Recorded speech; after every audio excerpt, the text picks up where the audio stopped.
الحمد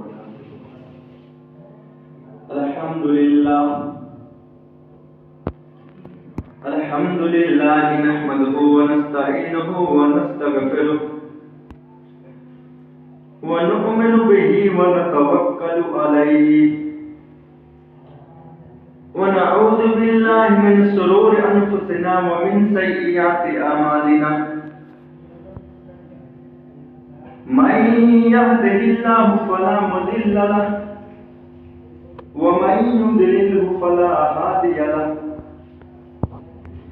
وأشهد أن لا إله إلا الله وحده لا شريك له وأشهد أن محمدا عبده ورسوله أما بعد فإن خير الحديث كتاب الله وخير الهدي هدي محمد صلى الله عليه وسلم وشر الأمور محدثاتها وكل محدثة بدعة وكل بدعة ضلالة وكل ضلالة في النار.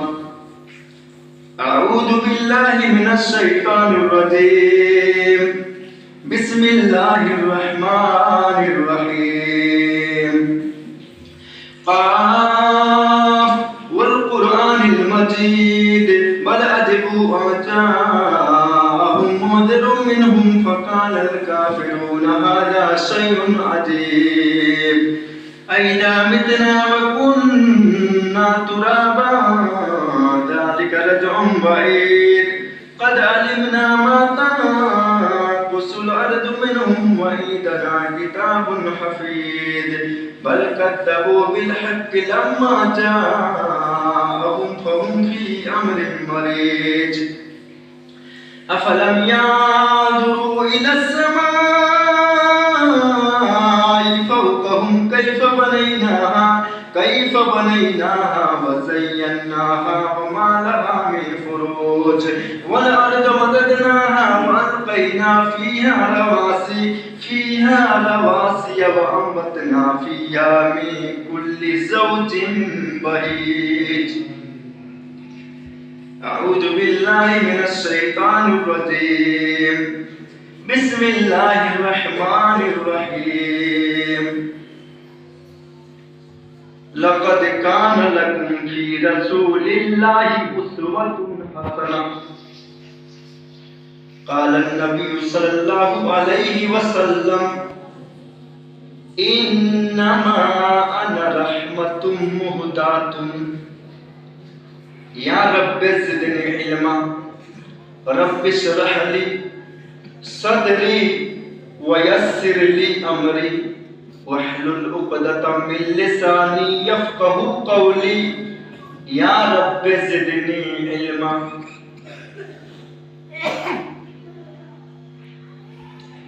حمد و ثنا، تعریف و توصیف، کبریائی اور بڑائی وحدہ لا شریک مالک ارض و سما کے لیے لائق اور سزاوار ہے، جو احکم الحاکمین ہے، جو مالک دو جہاں ہے، جو خالق کائنات ہے، جو سمپورن جگت کا سوامی ہے، جو علی کل شیء قدیر ہے.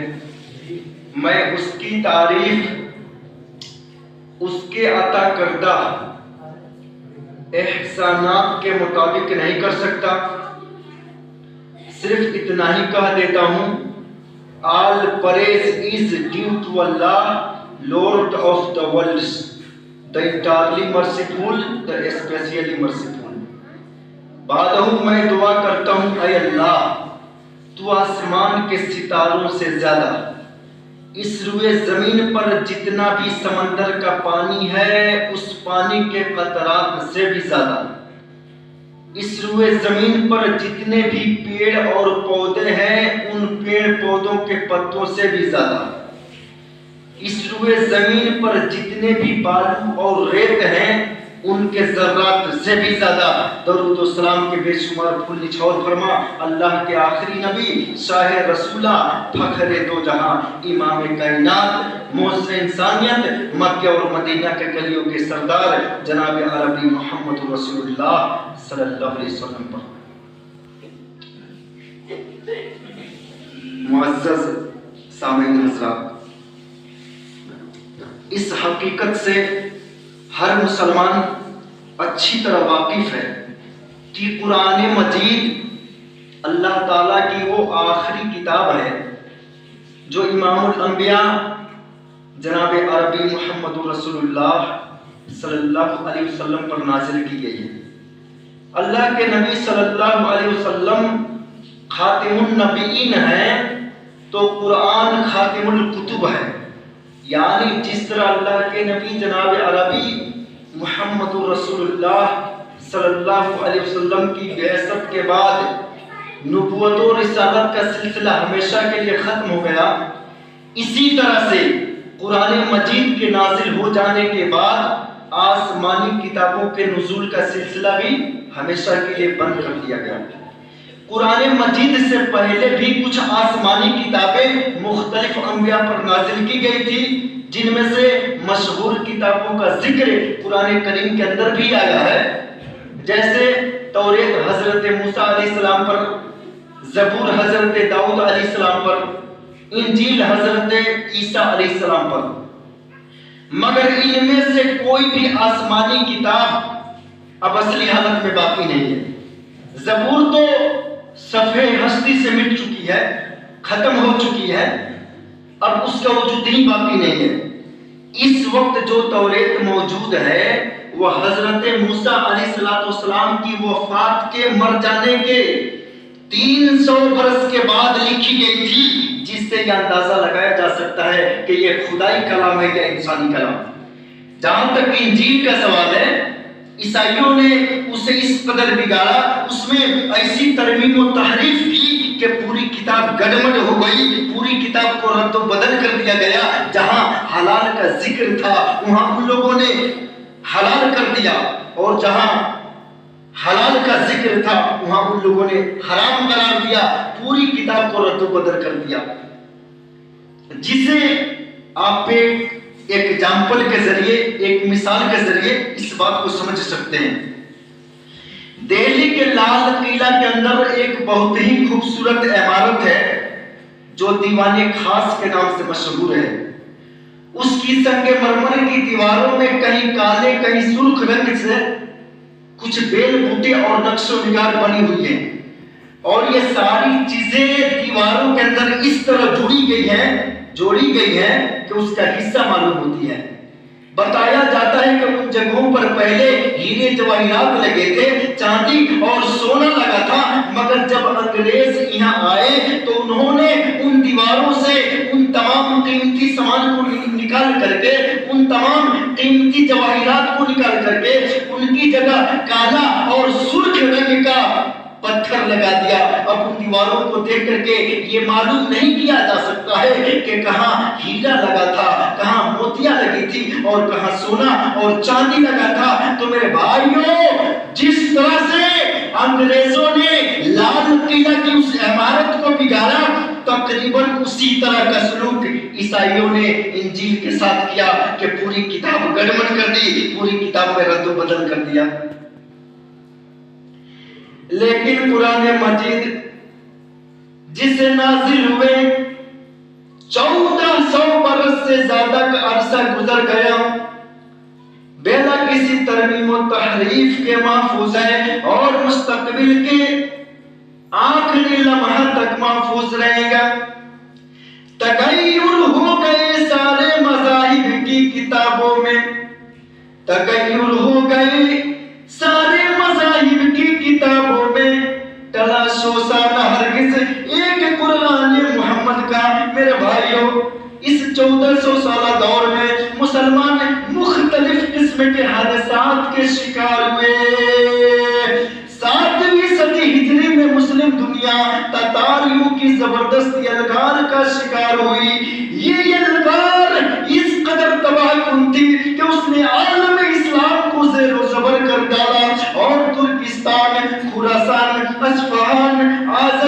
آذربائیجان، افغانستان اور شام اور عراق وغیرہ تک جتنے بھی مسلم ممالک تھے سب کو لوٹ مار اور قتل و غارت گری کا قبرستان بنا دیا۔ میرے بھائیوں، یہ شکاریوں کی طرح مسلمانوں پر ٹوٹ پڑے اور ان کی اینٹ سے اینٹ بجا دی۔ ایک دور ایسا بھی آیا کہ اندلس میں مسلمانوں کا وہ قتل عام ہوا کہ تالاب اور گڈھے ان مسلمانوں کے لاشوں سے پٹ گئے، مگر ان تمام حادثات کے باوجود قرآن کریم محفوظ رہا، اور اس لیے محفوظ رہا کہ اللہ تعالیٰ نے جب توریت کو نازل کر دیا تو اس کی حفاظت کی ذمہ داری نہیں لی۔ انجیل کو نازل کیا، یہ نہیں کہا اے انجیل میں تمہاری حفاظت کروں گا، زبور کو نازل کیا، اس کی حفاظت کی ذمہ داری نہیں لی، لیکن جب اس نے قرآن کریم کو نازل کیا تو ساتھ ہی ساتھ اس کی حفاظت کا بھی اعلان کر دیا۔ کیا کہا؟ اِنَّا نَحْنُ نَزَّلْنَا الذِّكْرَ وَإِنَّا لَهُ لَحَافِظُونَ، یعنی بلا شبہ یہ قرآن آکاش سے اس پرتھوی پر ہم نے اوترت کیا ہے، ہم نے اتارا ہے، اور ہم ہی اس کے رکشک ہیں، ہم ہی اس کے محافظ ہیں۔ میرے بھائیوں، اب واضح طور پر یہ کہا جا سکتا ہے فانوس بن کے جس کی حفاظت ہوا کرے، فانوس بن کے جس کی حفاظت ہوا کرے، وہ شمع کیا بجھے جسے روشن خدا کرے، وہ شمع کیا بجھے جسے روشن خدا کرے۔ میرے بھائیوں، قرآن کریم کے خلاف کتنا ہی وبیلہ مچایا جائے، قرآن پر پابندی لگانے کے لیے زمین اور آسمان کو ایک کر دیا جائے، اس کے خلاف دنیا کی ہر عدالت میں رد دائر کر دیا جائے، اور اس عظیم کتاب پر اپنا غصہ اتارنے کے لیے دشمنان اسلام اپنے سارے حرب استعمال کر ڈالے، مگر اللہ کے وعدہ کے مطابق یہ محفوظ ہے اور مستقبل کے آخری لمحہ تک محفوظ رہے گا۔ نور خدا ہے کفر کی حرکت پہ کھندا زن، پھونکوں سے یہ چراغ بجھایا نہ جائے گا۔ میرے بھائیوں، آپ لوگوں نے سوشل میڈیا پر دیکھا ہوگا وسیم رضوی جیسا گستاخ رسول اور گستاخ اللہ، جس نے قرآن پر اعتراض کیا تھا، قرآن پر اس نے انگلی اٹھایا تھا کہ قرآن کریم جو ہے اس کے اندر 26 آیتیں جو ہیں یہ آتنکوادی کا بڑھاوا دیتی ہے، یہ دہشت گردی کی تعلیم دیتی ہے، یعنی ان 26 آیتوں کو قرآن کریم کے اندر نہیں رکھنا چاہیے، ان آیتوں کو نکال دینا چاہیے۔ میرے بھائیوں، یہ مسلمان ہیں، مسلمانوں کا یہ حال ہے۔ وسیم رضوی جیسا گستاخ رسول 26 آیتوں کو نکالنے کی بات کر رہا تھا، اس نے ایک نیا قرآن کریم کو تیار کیا اور اس کے اندر سے اس نے 26 آیتوں کو نکالا اور لے کر کے جا کر کے سپریم کورٹ میں اس کلام الہی کو لے کر کے پہنچا۔ جج نے اس قرآن کریم کو دیکھا، فوراً وسیم رضوی کے منہ پر جوتا لگایا، تماچا لگایا اور کہا کہ تم نے شریعت کا مذاق رکھا ہے۔ جس کلام الہی کو جب سے یہ دنیا بنی ہے آج تک کسی کو اس کے اندر ایک بھی اعتراضات نہیں ملے، ایک بھی نقطہ نہیں ملا کہ جس کے اوپر کلام کیا جائے، اور تو 26 آیتیں نکالنے کی باتیں کر رہا ہے۔ میرے بھائیوں، سپریم کورٹ کے چیف جسٹس نے اس کے اوپر 50,000 کا جرمانہ لگایا اور وہاں سے دم دبا کر کے بھاگا۔ میرے بھائیوں، اللہ کی جب مار پڑتی ہے تو آدمی کو کہیں بھی گزر کرنے کا موقع نہیں ملتا ہے، وہاں سے بھاگا۔ ہمارے ہندو بھائیوں نے بھی نہیں چھوڑا۔ سوشل میڈیا یوٹیوب جو لوگ چلاتے ہیں وہ لوگ دیکھتے ہوں گے، ونے دوبے نے اس کی اتنی سرزنش کی، اتنی گھسائی کیا کہ اس نے اپنے